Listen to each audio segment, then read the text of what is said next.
I'd like to call this meeting of the Wilkes County Board of Education to order. First off, let me start with saying that this meeting is being televised on Spectrum and Greenlight Channel 22 and live streamed through the Wilkes County Schools YouTube channel.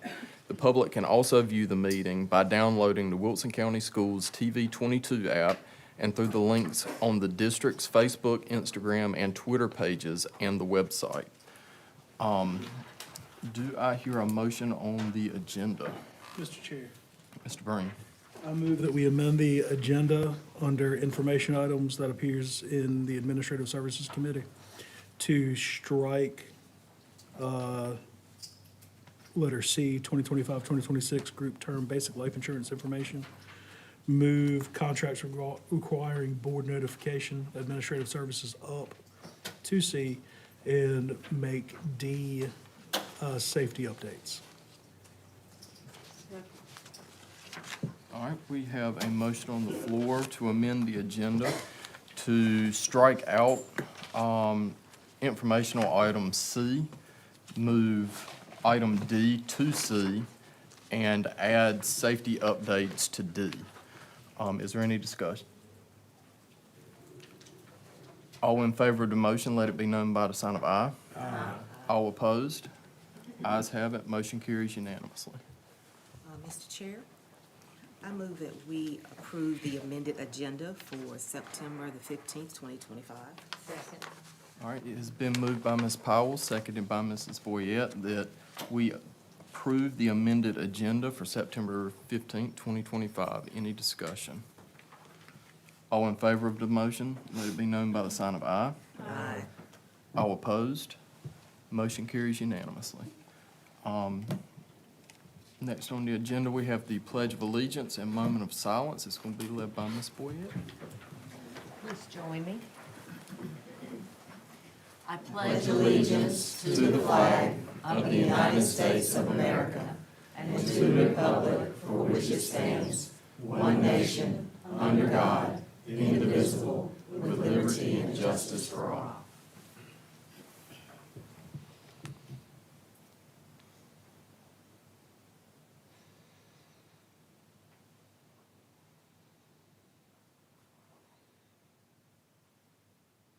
Thank you. You may be seated. Thank you, Mrs. Boyette.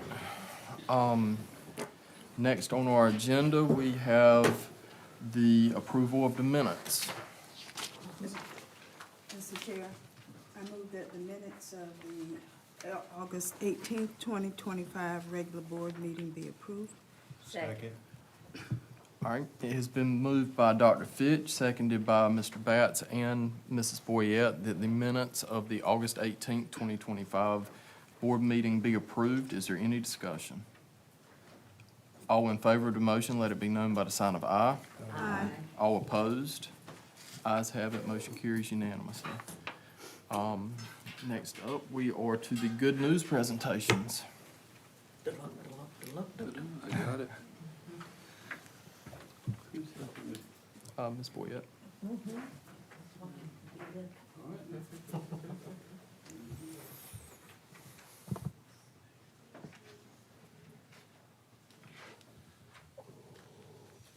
All right, board members, audience members, tonight we've got a couple Good News Awards to recognize. And first up is the student advisor to the North Carolina State Board of Education, Daniela Mojica Uriostega.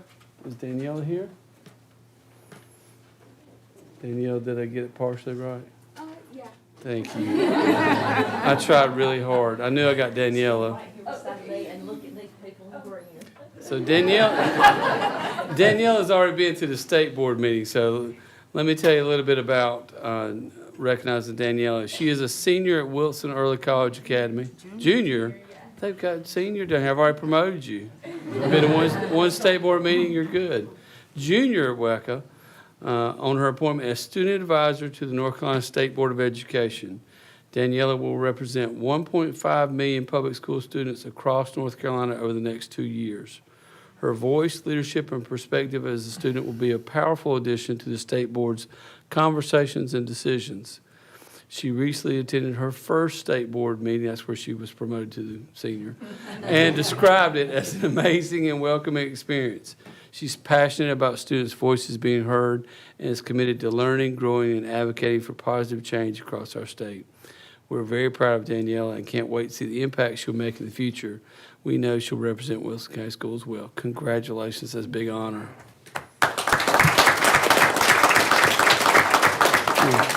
Anybody recognize? Anybody recognize? And it's picture time and recognize anybody.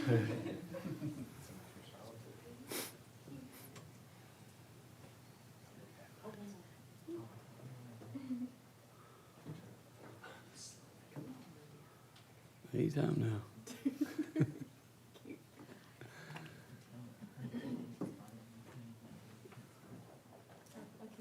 I want to say thank you to my parents and my principal. Even though he's new, he's been really, really understanding. My teachers who have been really helping and understanding with the work that I will be missing attending the meeting. And of course, thank you Casa Sud, their Wilson, because they have been really helpful in getting me to this position. And to you guys for the recognition. Congratulations. Thank you, Danielle.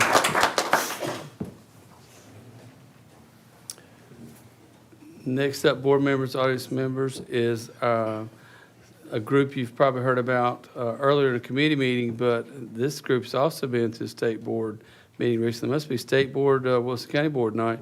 North Carolina STEM School Distinction. We're here to recognize Frederick Douglass Elementary for being officially recognized as the North Carolina STEM School Distinction by the North Carolina Board of Education. And the school's leadership team is here tonight, if they will come forward. They may have all matching T-shirts on, I'm not sure. Feel left out. Yeah.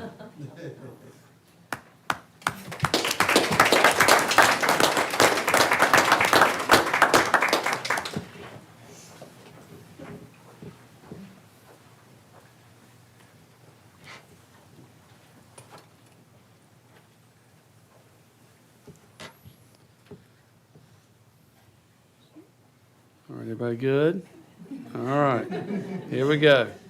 So while the designation of being a STEM school distinction was announced this past March, the formal recognition ceremony was held September 4th. Frederick Douglass is the first school in Wilson County to achieve this prestigious honor, which is awesome, which acknowledges the school's commitment to excellence in STEM education. Only 54 schools have earned this distinction since 2014. That is just, huge. This recognition is the result of a rigorous multi-step evaluation process that included the development of a STEM strategic plan, a site visit from the North Carolina Department of Public Instruction, and documented evidence of exemplary STEM practices across all grade levels. The staff's dedication to fostering innovation, critical thinking, and inquiry-based learning has set a remarkable example for STEM education. Congratulations to Principal Casey Wester Wooten, the leadership team, and the entire staff, students, and families of Frederick Douglass Elementary on this well-deserved recognition. We also want to thank Assistant Superintendent Robin May and District STEM Coordinator Dr. Christine Mitchell for your support during this process. Frederick Douglass Elementary has not only made history, it has set the standard for what's possible in STEM education, both in our district and across the state. Congratulations. It's a high honor. We're very proud of you. I know it represented a lot of hard work and a lot of extra work, and you really set the standard and for others to follow. And they're attempting to begin that process now, and we know you'll help them, but you set the bar very high, and thank you for doing that. It's a great honor. Congratulations.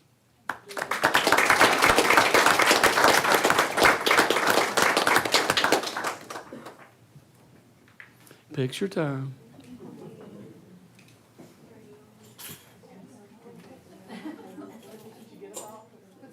This is the most quiet I've heard this group ever, for the record.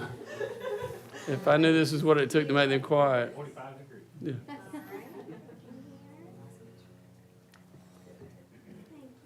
And now they will No, sing. no comments, Hallelujah. no feedback, nothing, really? No, we, on behalf of Frederick Douglass, we would like to thank all of the support we received from the Instructional Services Department. Thank you to the school board for the recognition tonight. It means a lot to us. We're very grateful and thankful to have support and to be able to, especially when trying something new, you never know how it's going to go. And so I'm proud of the staff for taking the lead and trying it, and it's paid off, and I'm just super proud of them, so thank y'all. Good job. Thank y'all.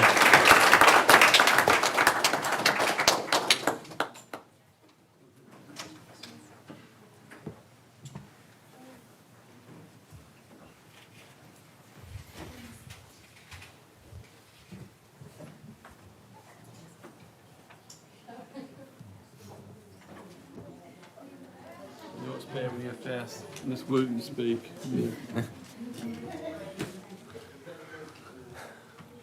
All right. Next up on our agenda, we have the chairman's report.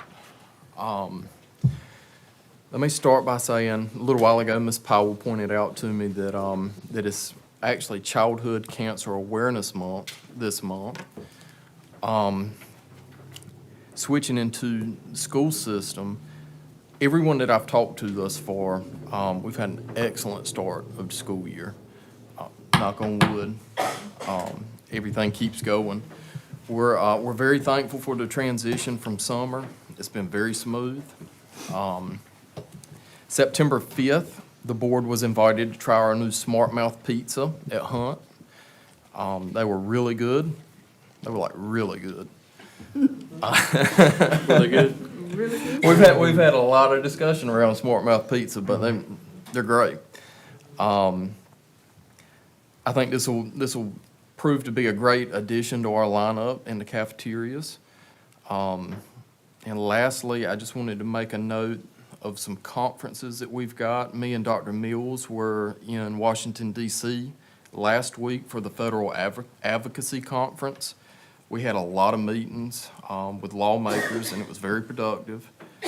We also have the law conference coming up in October and the North Carolina School Board Conference coming up in November that are approaching quickly. And with that, I am going to give it over to Dr. Mills for the superintendent's report. Thank you, Mr. Chair. Board members, audience members, piggyback on what Mr. Boykin was saying. Since our last meeting, our school year has officially begun for schools as regular schools. It's hard to believe we started another school year, but it has been a very smooth start. I really don't want to jinx it, but I think we're far enough into it now that we can say it. It was a very smooth start, and we're thankful for that. And we've got a long year ahead of us, but that was exciting that we got off to such a positive start, and we're glad for that. My report today is very brief because I want to recognize Dr. Daniel Barnes, our Executive Director of Accountability, who I'd like to ask to come forward and share the 24-25 accountability results. I've asked him to prepare a brief presentation. I've got handouts for you to go through as he presents, because I think you'll really enjoy his presentation. All right. Good afternoon, members of the board, audience. I will do my best to do as Dr. Mills said and make it brief, but with accountability, there's a lot of numbers, so I'll make it as brief as I can. So you guys have a paper pack in front of you, and it'll be projected on the board up here. Okay. So some initial highlights. For another year, Wilson County Schools increased the overall grade level proficiency by 0.3 of a point. That took us from 56.1 to 56.4. And even more significantly, that is another year of increasing our performance as compared to the other districts across the state, moving this year from 37th to 34th. And if you go back and look through the timeline, you can see the progression that Wilson County has made over the past 10 years. And if you look at this, every year that Wilson County has had face-to-face instruction, our teachers have stepped up to the challenge and have increased student performance. The one year there was a dip was when we were not in school for a large amount of time. But every year that we've been back face-to-face has gone steadily up, and that's due to a lot of hardworking teachers and staff. Some more highlights. Last year, we were about 3.6% away from the top 20. Now, we are 2.5% away from a top 20 ranking. And just to give you a little bit of context, at the committee meetings last month, we talked about adding 699 proficient scores during the summer. We are 335 scores away from that 2.5% or top 20. That's less than half of what we gained in summer school is the difference between us and that next level. So we're making very strong, steady progress towards that. Again, 699 scores during summer testing. And that does not include science because we could not retest this past year. Our cohort rate for the third straight year is above 80%. It is back to 83%. So that's very impressive that our students are getting to high school with increasing scores and graduating. It's all working together. So this graphic shows where Wilson County Schools is in green at 56.4% grade level proficiency. That's the 3s, 4s, and 5s. And that shows you the difference we are from the top 20, the difference we are from the top 10. And just to give you context, the highest performing in the state is at 70%.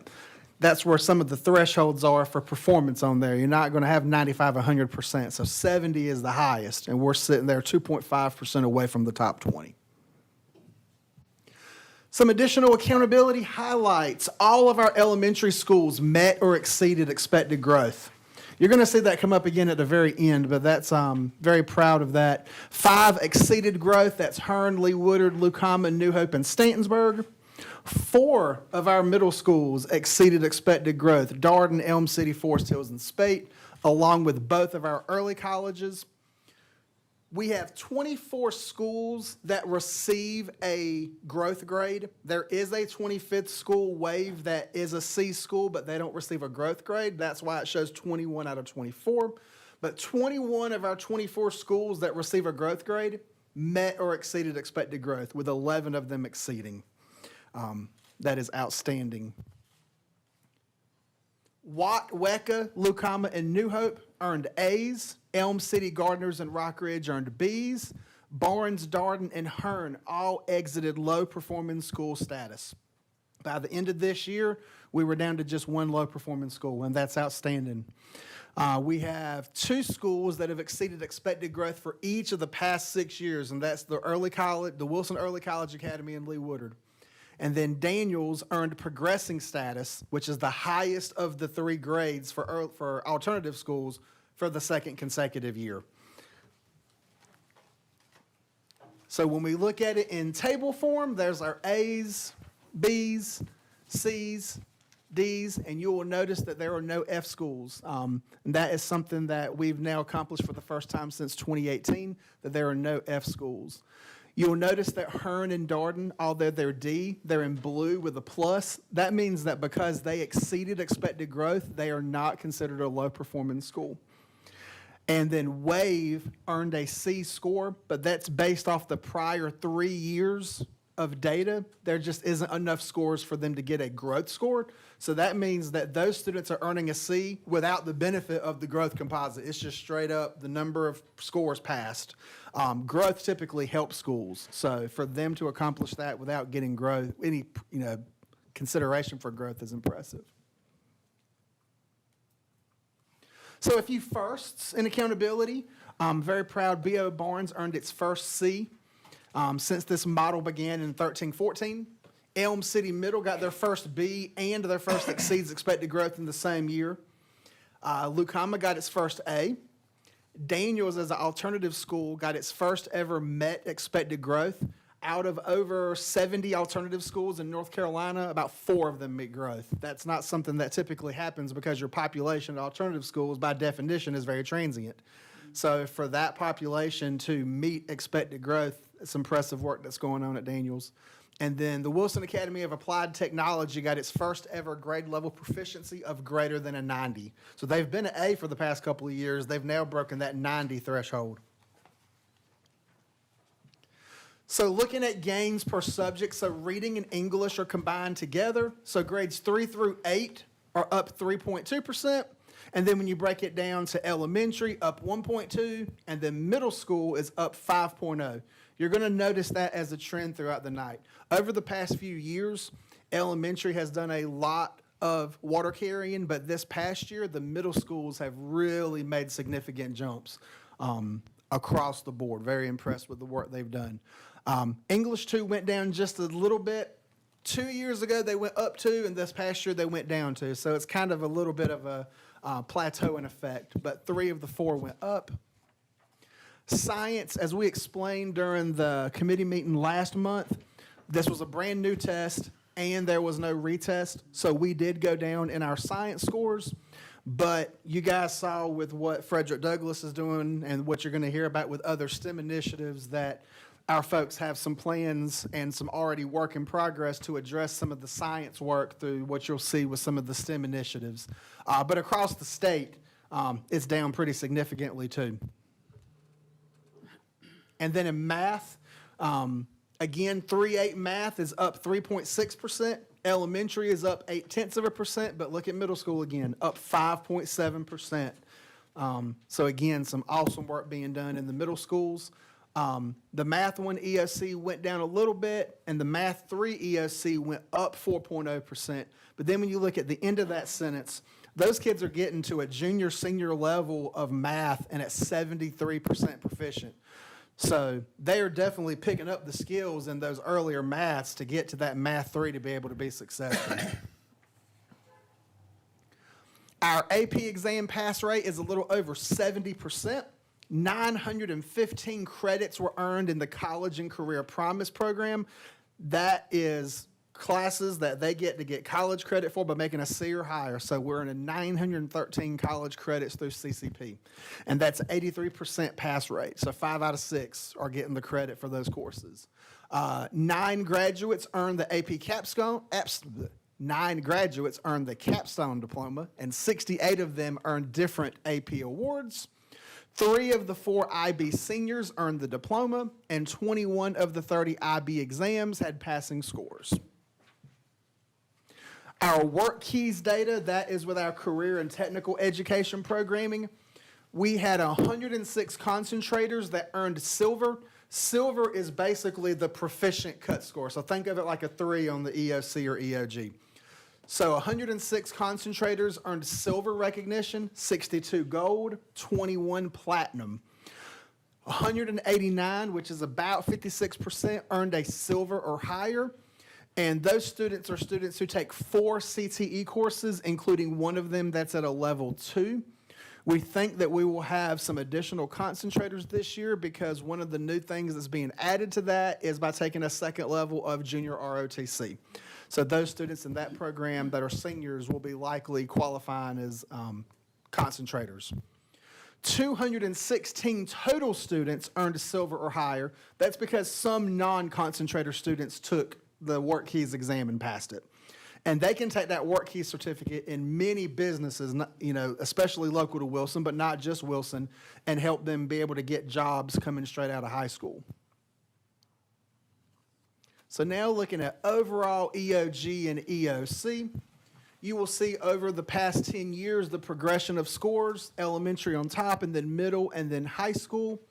In green, you will notice that those are the schools that have a GLP that's higher than the year before. Keep in mind the context that there was new grade 5, grade 8, and biology scores, and that did have a significant impact on all the schools, not just in Wilson County. But you'll notice a couple schools that are a tenth of a point or two difference, and that's why they're not green, and the science had some contribution to that. Now looking at the bar charts comparing Wilson County to the state. So the gray bars are North Carolina, and that is including spring testing and summer testing combined. The green bar is before summer, and the blue bar is the points that are added after the retesting. So you can see back in 2018-19, we were a little bit below the state, and now you look for the past couple of years, and we are surpassing the state and increasing that bar ever higher. Same thing with 3rd through 8th grade math. Prior to COVID, still was a little bit below the state, but then as we've rebounded, not only have the overall scores gone up, the state's overall scores have gone up, and we have surpassed the state's overall scores going up. So it's not like we're getting better because everybody else is getting lower. They're getting better, and we're getting better. 5th and 8th grade science, this is where you'll see probably our biggest area to work on this year, and that was expected with there being a new assessment, new standards. And I think what this shows, when you look at how the math and the reading scores have gone, when our teachers have had a chance to see what the standards are, they live up to the standards and meet it pretty quickly. It's just that last year, we had not seen what was being tested before. Now that they know what the standards are and how it looks in context, and combine that with some of the work we're doing with STEM and instruction in general, I expect that that number will go back to how high it was prior to the new standards. And then for all of the subjects, you can see over the past few years, prior to COVID, was a little bit behind the state, and then after the remote instruction year, has been creeping back up, and then for the past 3 years, we've been ahead of the state when you look at all end-of-grade tests. So that's grades 3 through 8 end-of-grade testing. Now to end-of-course exams, so that is your high school Math 1, Math 3, Biology, English 2, and also your middle school students who take Math 1 in 8th grade. So that number, again, we were at about even with the state in 22-23, and then the past couple of years surpassing the state. And again, the little bit of a dip there is largely due to the biology change, but it's not a drastic dip. And then you combine all the EOGs and EOCs, and you can see that since 21-22, that year of remote instruction slightly behind the state, and then ever since then, we've caught up and surpassed the state while increasing our own performance. Cohort graduation rate. So this is a line graph of Wilson County's graduation rate over the past 12 years. So it's been at a low of 73, but then if you look at that pattern from about 1920 onward, there's been a steady increase, and for the past 3 years, above 80%. This is the cohort graduation rate by school. And you'll see from 2015-16 to 24-25, you will see that each school has largely made progress, and you'll see 100s at Watt and the Wilson Early College. The state graduation rate is 87%, but I will add some context to that. I'm proud, and I think secondary folks should be proud of the work to get to where we are, because our graduation rate is in correspondence with increase in performance. It shows that the value of what we're doing to get our diplomas is worthwhile because our performance is increasing while they're getting to graduate. Read to achieve. So this is over the past 6 years since 2019. So if you just look at 2025, about 49% of students were proficient on the EOG or the BOG, the beginning of grade test. Then through Read to Achieve tools. So the M class or Amplify, Reading 3D, whatever you want to call it, or Good Cause Exception, those things. That increased by another 32%. And then Summer Reading Camp, which is the Read to Achieve testing, during the summer added another 4%. So when you add all of that up, 86.8% of our third graders were meeting one of the approved pathways from the state to be considered proficient in third grade reading. And that number has gone up since 2022. We've made some gains in that area.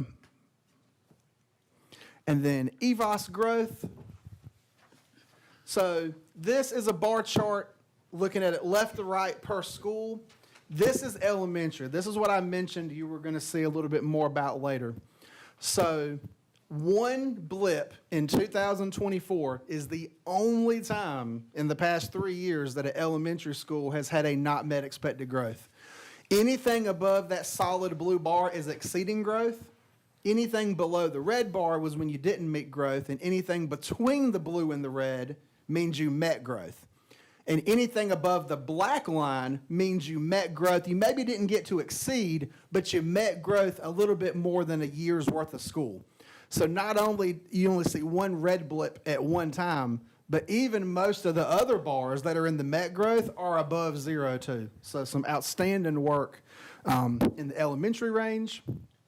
And then middle school, what you'll notice is that in the third line per school, that was this year. So you'll see the pattern at 5 schools that maybe didn't meet. They got a little bit better, but maybe didn't cross the threshold. And then this past year, met growth. Darden exceeding, Elm City exceeding, Forest Hills and Spate exceeding. So you'll see that pattern this past year in middle schools, and that directly correlates with the 5 and 6 point jumps across the board in all of the middle school intergrade and EOCs.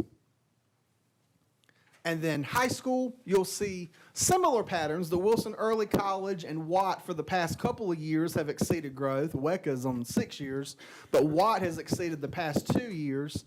And then you'll see a majority blue and green for our high schools. So of our 25 schools in the state, 24 of them receive a growth score. So that's why you see the discrepancy on the left and the top, because WAVE doesn't receive a growth score.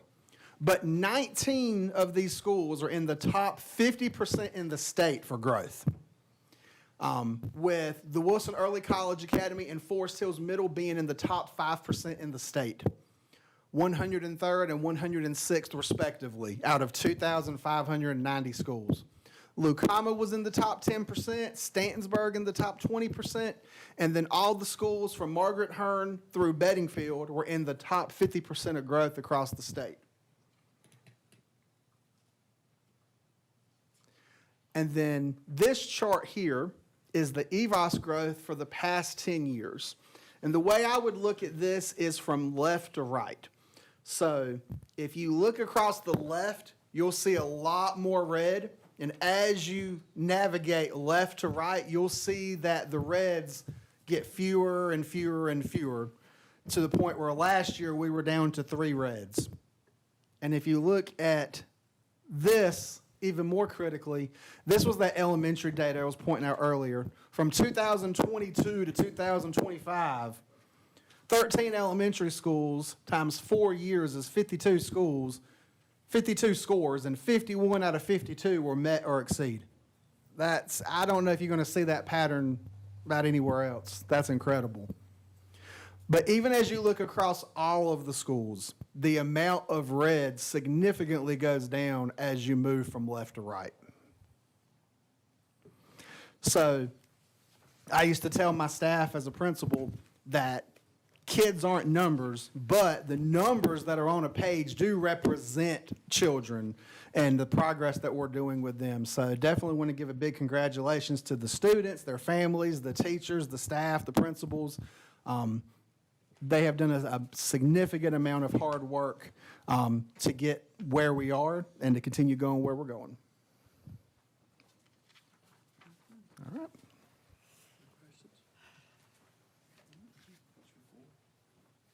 Board members, any questions for Dr. Barnes? Could you run through that again? Sure. I agree that congratulations are due to not only the staff, but the students and families. This has shown tremendous growth, meaning that a lot of effort has gone into what everybody in the system is doing. And we congratulate everybody involved, and thank you for this excellent report. Thank you.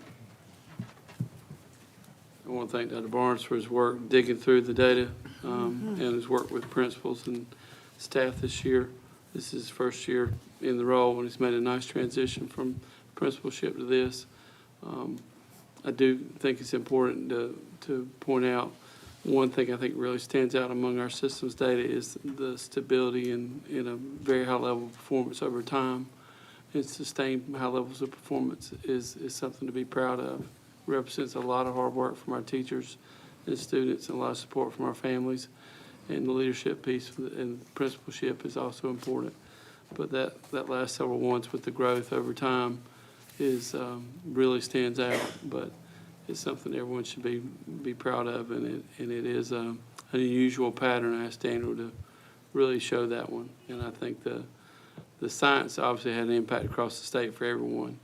But when you see our trend over time, I think it's something that reflects a lot of hard work, and we should all be proud of that. And I think it's reflective of all the planning and the support that we've had, top to bottom, from instruction and in all areas. It all has to align for that to happen, so it's not in just one area. So I'm very, very thankful for all the support we have across all areas, from the classroom and out. So. And Dr. Mills, if I may, I think we need to give Wilson County Schools a round of applause. I agree.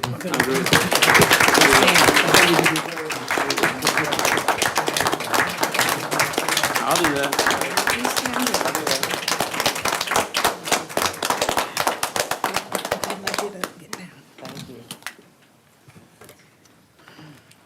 Thank you. Thank you, Daniel. All right. That was an excellent report. Thank was. you. Thank both of you. Next up on our agenda, we have the public input section, where each person is granted 3 minutes for his or her presentation. This portion of the meeting is for the board to hear matters of interest from the public. However, obscene or vulgar statements, personal attacks, and statements reasonably perceived to be disruptive or imminently threatening to the orderly operation of the meeting shall not be permitted. We have 3 speakers signed up for tonight. Our first is Dr. Bayo on school policy questions.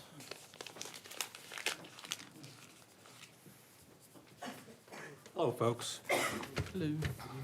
Over the years, you've been kind enough to respond to my questions regarding school policy, and I want to read 2 excerpts from your responses. The first one's from April 7th of this year. Quote, "Wilson County Schools will comply with federal law regarding diversity, equity, and inclusion.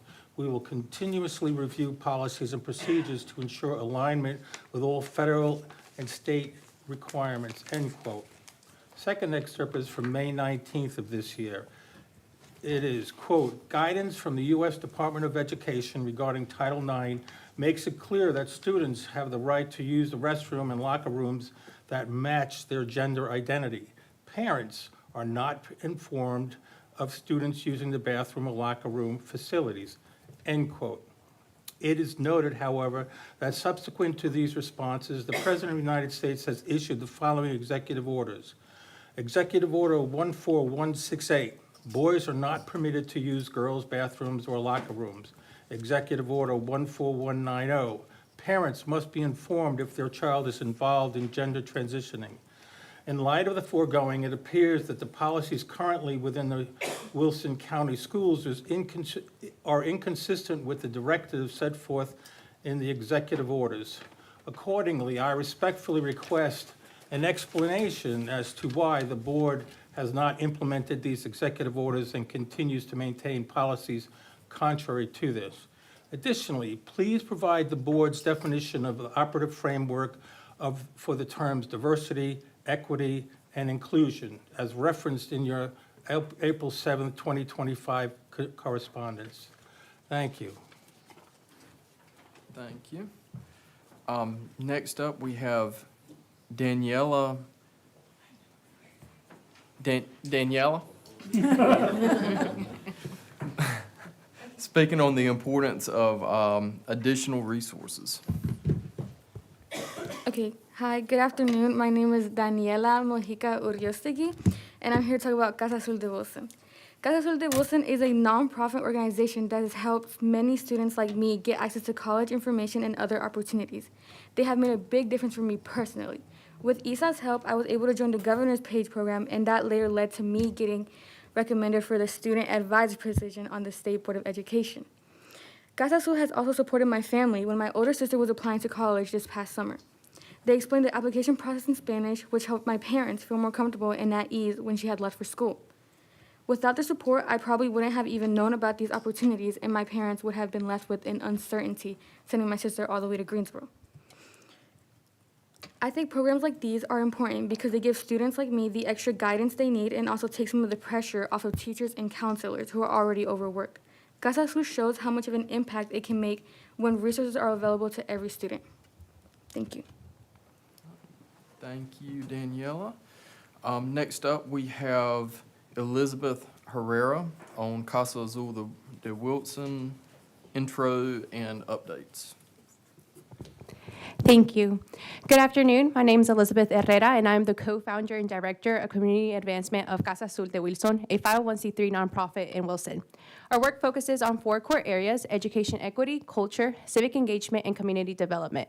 In our education efforts, we support teachers and school staff in communicating post-secondary options to parents in Spanish. This ensures families are fully informed, lifts the burden off our Latino students from serving as interpreters, and helps both students and parents feel confident and comfortable navigating the process. I am proud to be here on the first day of Hispanic Heritage Month to celebrate Daniela Mojica Uriostegui, a Wilson County student who we have supported and continue to support, and wanted to share some of Casa Azul's impact within Wilson County schools. From January 1st, 2024 to today, we've had 677 student interactions in Wilson County. 344 of those interactions were FAFSA related. 25% of our interactions were with returning students, showing that many students need ongoing one-on-one support. We also saw 40% parent engagement, underscoring the importance of representation and trusted partners in schools. Even though our MOU was terminated, we hope Wilson County Schools will continue to lean on us as a supplemental resource. Supporting all students truly takes a village, and we are the strongest when we all work together to ensure every student has what they need to succeed. Thank you. All right, thank you. Board members, we have 5 options. We can direct the chairman to respond to the concerns on behalf of the board, direct the administration to respond to the concerns. We can refer the matters to a board committee. We can refer the matters to the administration, or place the matter of concern on the agenda for a future meeting.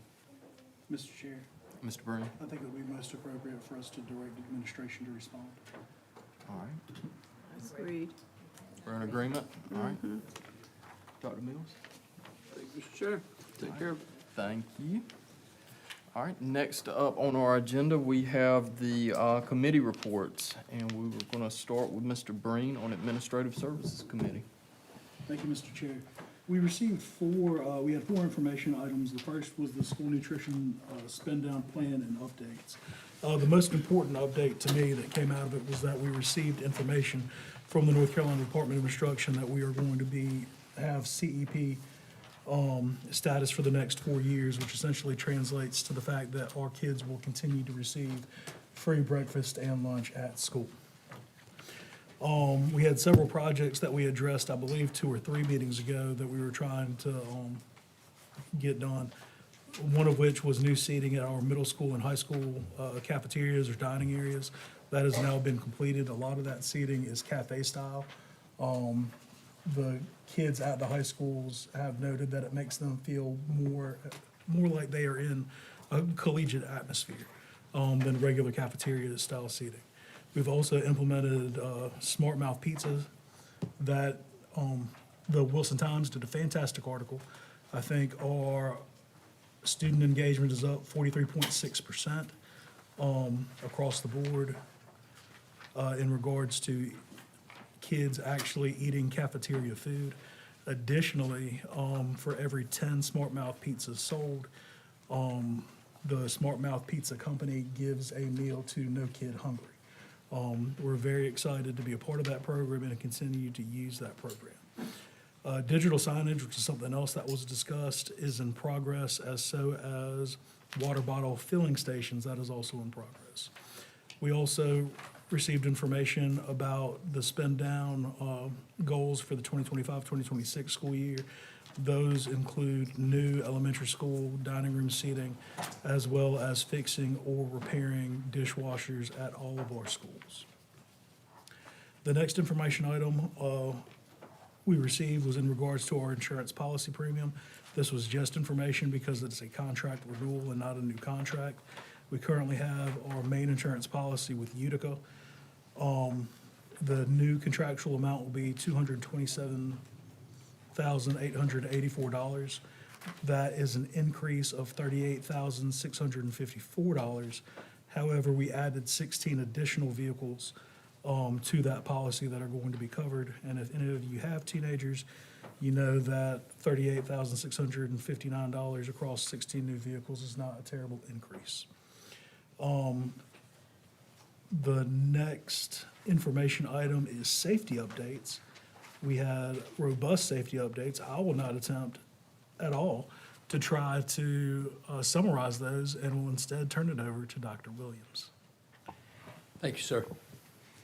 Today in our Administrative Services Committee, we provided some updates in regards to safety and security in our schools and our school system.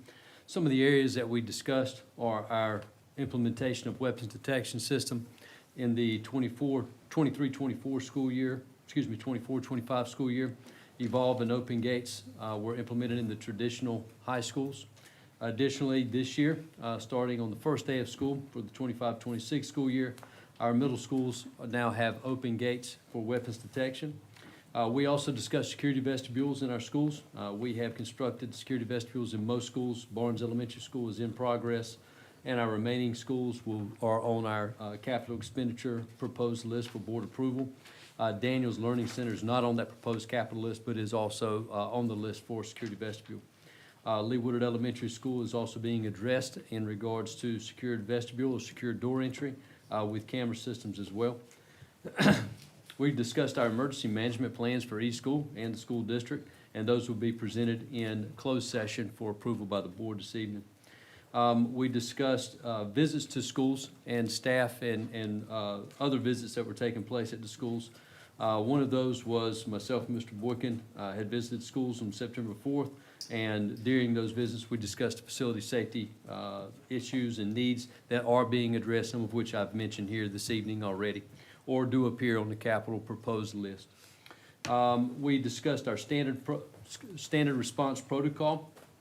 We implemented standard response protocol in August of 2025.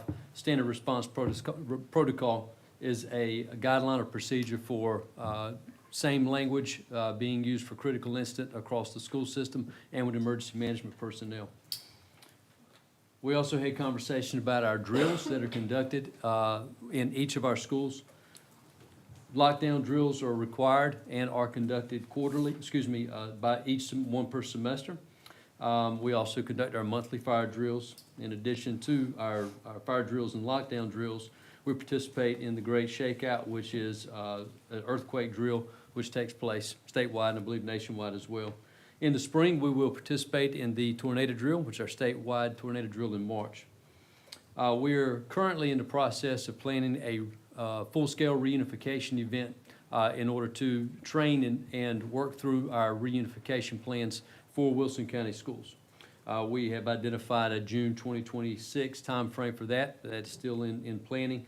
But our staff, Wendy Sullivan and Jennifer Parker Fogarty, are currently working on that reunification plan and planning that reunification event.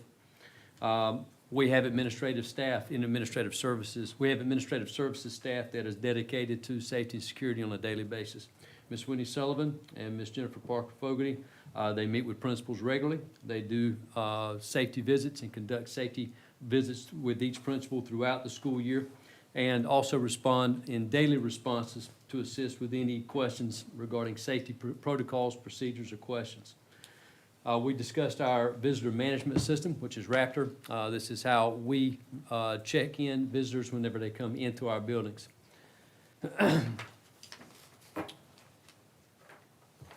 Other items that we discussed in regards to safety and security, we have a Wilson County and a Wilson County Schools safety team. Ms. Wendy Sullivan conducts these meetings monthly with our emergency management partners, and then also monthly with our Wilson County Schools safety team. We've conducted numerous trainings over the last several years, but specifically trainings that we have conducted and will continue to conduct. Stop the Bleed training, which is will be held in September and October. We continue with our Narcan training, which will be held again this year in the fall. We have provided 1 boxes to all of our schools and our school buses. They are all of our buses as well. This is supplied to us by the Wilson County Substance Prevention Coalition and the Wilson County Health Department. We discussed the RAVE Panic app, which is an application for the phone that staff who have this application on their phone can utilize this in a critical incident at a school. Other things that we discussed were some of the online monitoring and anonymous reporting systems that we have available. Gaggle, which is monitoring our Google platforms, as well as Say Something Anonymous Reporting System, which is our anonymous reporting tip. We have school resource officers in our middle schools and our high schools. We utilize our Center for Safer Schools safety grant to have one additional SRO that rotates between 4 elementary schools. We also use this safety grant to purchase safety equipment such as our weapons detection systems, sometimes cameras, but any equipment that is needed for safety and security. In addition to the Center for Safer Schools safety grant, we also apply for other safety grants that support training and safety equipment for the school system. But along with that, our normal protocols, normal procedures such as classroom safety bags, critical incident response kits, our absolute number one most important thing that we utilize in our schools is our staff. Our staff is vigilant. They are aware of their surroundings, and above all, they make sure that they do everything that they need to do to protect the children that are in that building and work with the school administration to follow these processes, these protocols, and these safety procedures that we have on a daily basis. And they are the first line, and they do a tremendous job each and every day. Thank you. Yes, sir. I realized after you got rolling that I went out of order, and I was supposed to provide information regarding the 4 contracts for which we received information. Just very briefly, we received information about those 4 contracts, 3 of which will help us complete the Springfield Middle School repair project. The first is the school specialty for replacement furniture for Springfield Middle School in the amount of $77,445.69. The second, Brame, which is the replacement for student desks for Springfield Middle School in the amount of $81,789.72. The third is with Donnell Robinson to assemble furniture for Springfield Middle School in the amount of $32,000. And the last is with Angel Tracks, which is for bus camera upgrades. That includes the installation of 2 new cameras per bus in the amount of $79,349.32. We had 2 action items. The first is in regards to installing Darden alumni signs. And I'm trying to find the précises.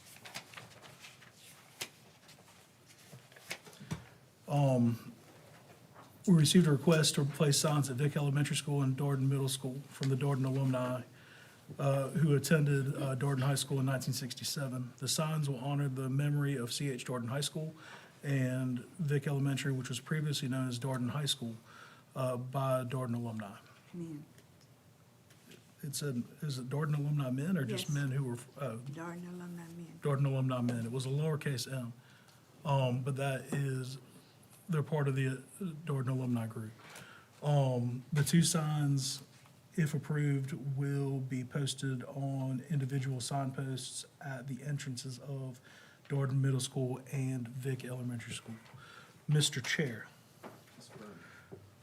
On behalf of the Administrative Services Committee, I vote that we approve the plan to install those two signs at Darden Middle School and Vic Elementary School. Second. All right, it has been moved by Mr. Green and seconded by Dr. Fitch that we approve installing the two signs at Vic Elementary School and Darden Middle School. Is there any discussion? All in favor of the motion, let it be known by the sign of aye. Aye. All opposed? Ayes have it, motion carries unanimously. Our next action item, every year, at least for as long as I've been on the board, we get $1 million from the county commissioner's office for capital needs. We discussed our 2025-2026 proposed capital priority list. That includes our bus lease, which is activity buses, in the amount of $287,344.04. Installation of a security vestibule and cameras at Fike High School, Elm City Middle School, Hunt High School, Vic Elementary School, all slated to cost $70,000 apiece. Also at Vic, the installation of emergency lighting and pull stations meaning fire alarm pull station updates in the amount of $10,000. At Lee Woodard, a security vestibule is not feasible based on the layout of the entrance. There is, however, a locked door that requires people to be buzzed in order to bolster that. We are going to install, the plan is to install exterior and interior cameras, estimated to cost $25,000. Install playground fencing at Barnes Elementary School and Gardner's Elementary School in the amount of $24,342.96. Installing the soccer field lights at Fike High School, which should cost which will cost $242,539, and replenish the playground mulch at the playgrounds across the district in the amount of $130,774. Those last two items were approved at the last meeting, but this is how they will be funded. On behalf of the Administrative Services Committee, I'd move that we adopt the 2025-2026 proposed capital priority list as recommended by administration. Second.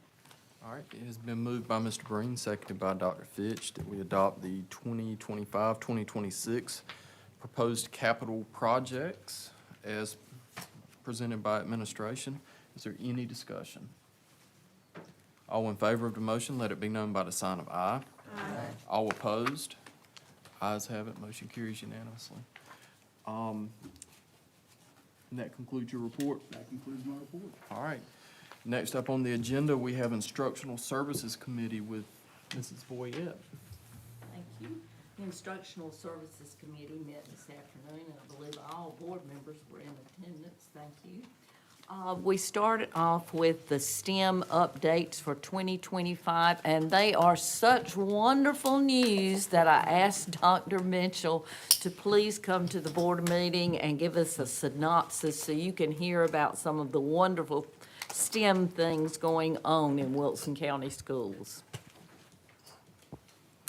Thank you for having me, and good evening, everyone. I'm excited to be here to share some of the STEM initiatives that we have going on in Wilson County Schools, starting with congratulating Frederick Douglass again for being recognized as our first STEM School of Distinction in Wilson County. They were given the opportunity to attend the North Carolina State Board session on September 4th to receive their recognition in their banner.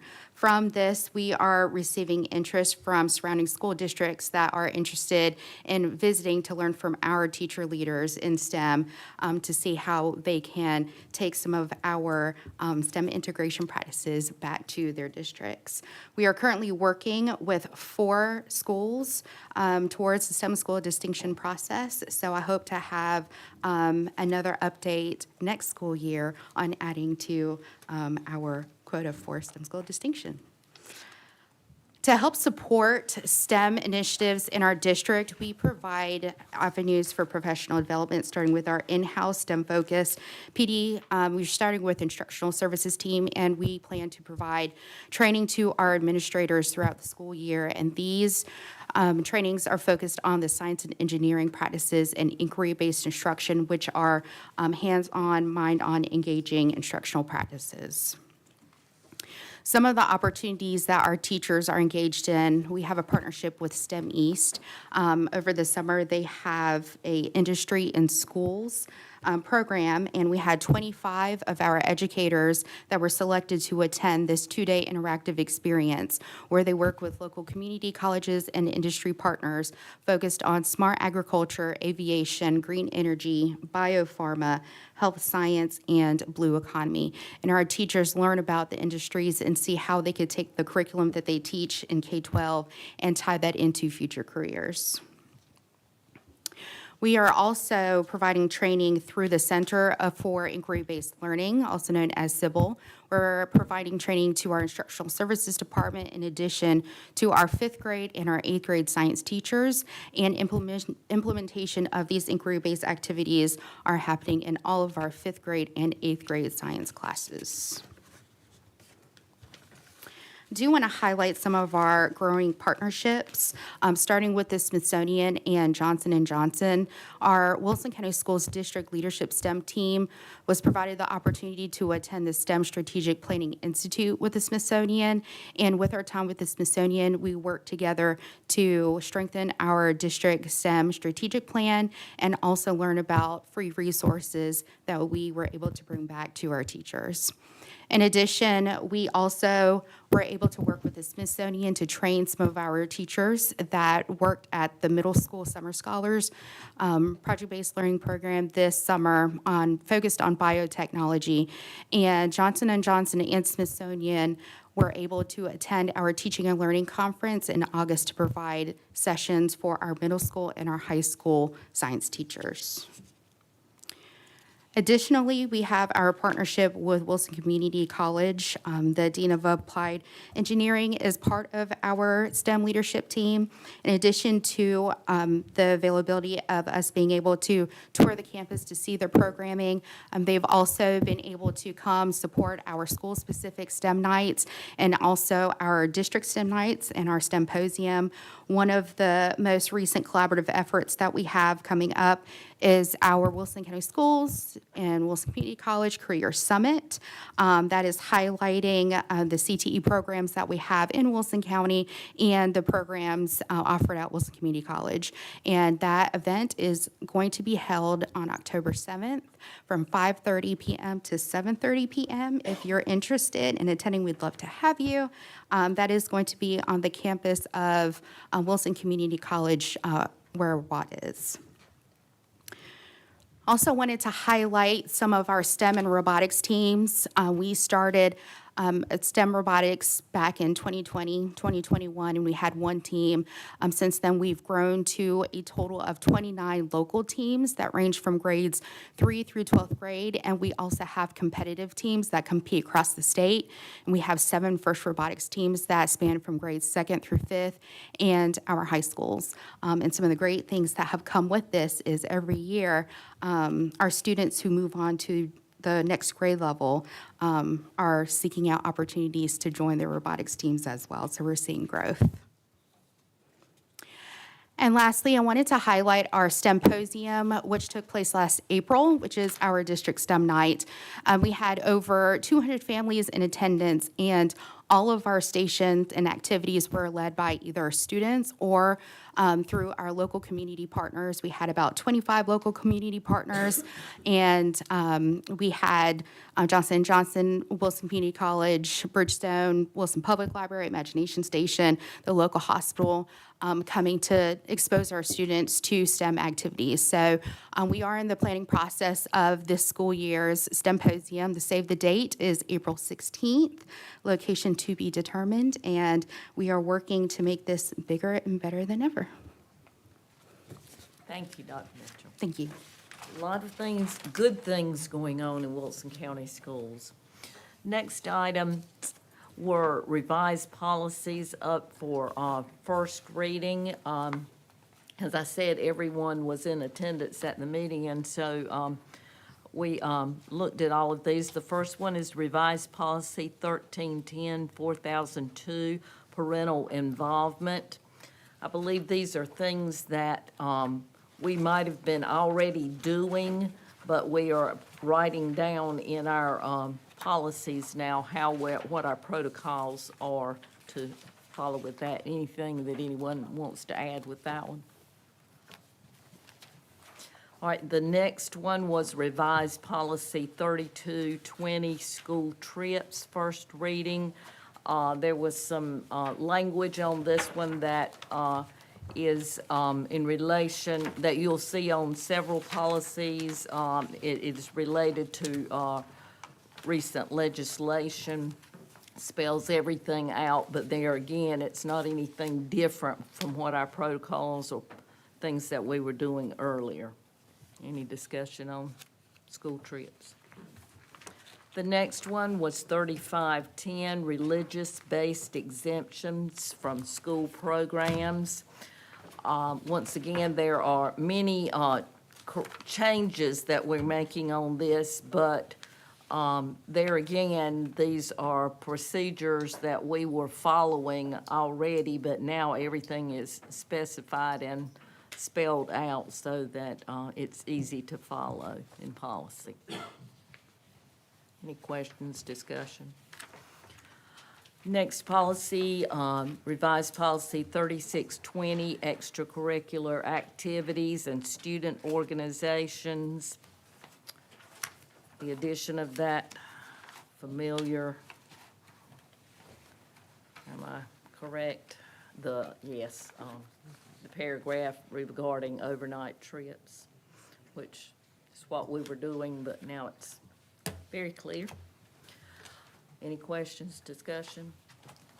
Revised policy 4150, school assignment.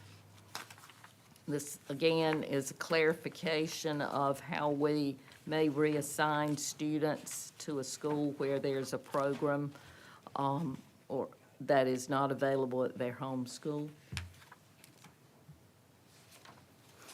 Any discussion?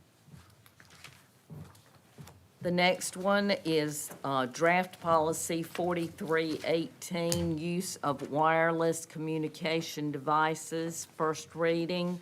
And this lines up with the requirements for a policy regarding cellular phones and other wireless communication devices.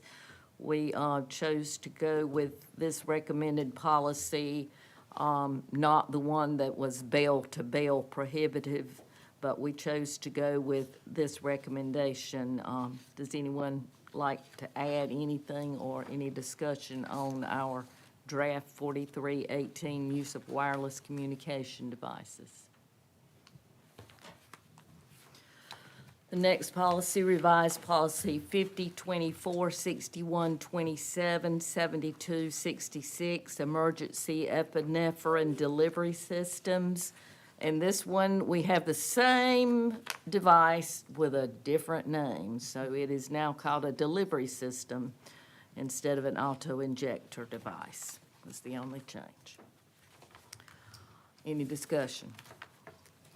Our next policy was it's not a policy, it's an administrative regulation. We talked about 6125, revising it. We had asked the administration to look at that policy again that had come before us last month, and we wanted to keep our procedures the same so that students could have guidance for taking over-the-counter medicines, and also for school staff that could administer medication on a short-term basis. So that spells everything out in that. Any discussion, clarification? Say that like I was supposed to? Okay. Our next policy, revised policy 6340, transportation service and vehicle contracts. We talked about one addition here. Any discussion? Last of all, we have revised policy 7100, recruitment and selection of personnel. We discussed this and asked for some things to be added to it during our meeting that would make it satisfactory for us on a second reading. Any additions, discussions, anything on this policy? Next, we'll move into our action items. The first one is contracts requiring board approval. The first one is with a business, Bayada, for nursing services for the EC department not to exceed $100,000. So on behalf of the Instructional Services Committee, I recommend approval of the contract with Bayada for those nursing services not to exceed $100,000.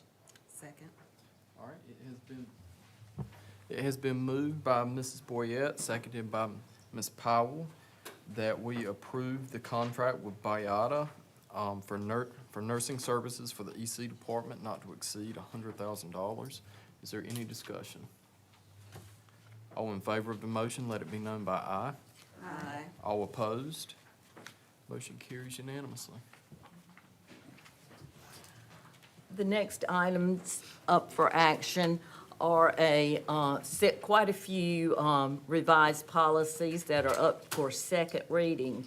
All members of the committee, not only the committee but the board, were present, and we went through each of these policies individually. So on behalf of the Instructional Services Committee, Mr. Chair, I move that we accept the revised policies I'm about to name. 1510, 4200, 7270, school safety on second reading. Revised policy 1725, 4035, 7236. Title IX, sexual harassment, prohibited conduct and reporting process on second reading. Revised policy 1726, 4036, 7237. Title IX, sexual harassment, grievance process on second reading. Revised policy 2130, board member travel and other expense reimbursement on second reading. Revised policy 2302, remote participation in board meetings, second reading. Revised policy 2342, voting methods, second reading. Revised policy 4040, 7310, staff-student relations, second reading.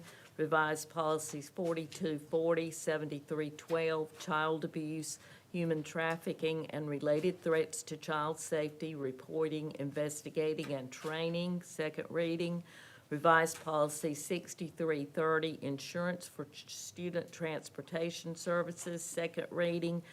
Revised policy 7130, licensure, second reading. Second. All right, it has been moved by Mrs. Boyette, seconded by Ms. Powell, that we approve the following policies. Revised policy 1510, 4200, 7270, school safety. Revised policy 1725, 4035, 7236, Title IX, sexual harassment, prohibited conduct and reporting process. Revised policy 1726, 4036, 7237, Title IX, sexual harassment, grievance process. Revised policy 2130, board member travel and other expense reimbursement. Revised policy 2302, remote participation in board meetings. Revised policy 2342, voting methods. Revised policy 4040, 7310, staff-student relations. Revised policy 4240, 7312, child abuse, human trafficking, and related threats to child safety. Reporting, investigating, and training. Revised policy 6330, insurance for student transportation services. and revised policy 7130, licensure. Is there any discussion? All in favor of the motion, let it be known by the sign of aye. Aye. All opposed? Ayes have it, motion carries unanimously. Mr. Chairman, that concludes my report. All right. Thank you, Mrs. Boyette. So next on our agenda, we have the North Carolina School Boards Associating voting delegates. This is our annual school board meeting that we have every year. I think we're allowed 4 delegates. And we have 3 that have signed up. Mrs. Boyette, Dr. Fitch, and Ms. Powell.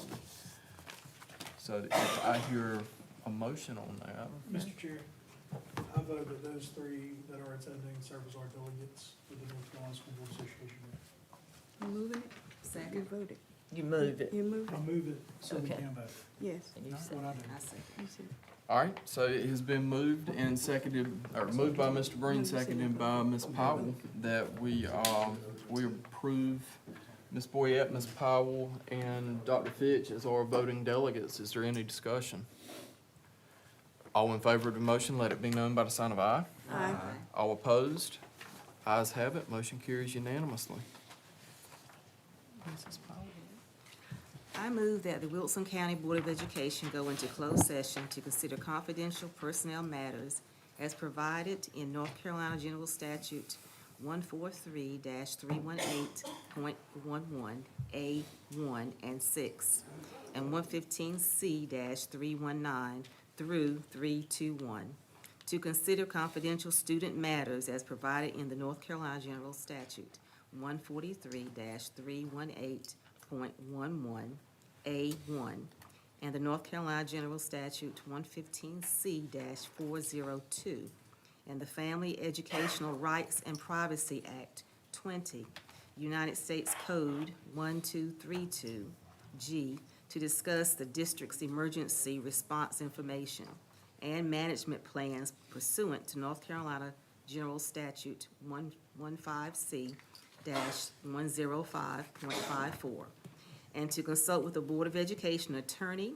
and preserve the attorney-client privilege as provided in the North Carolina General Statute 143-318.11A3. Second.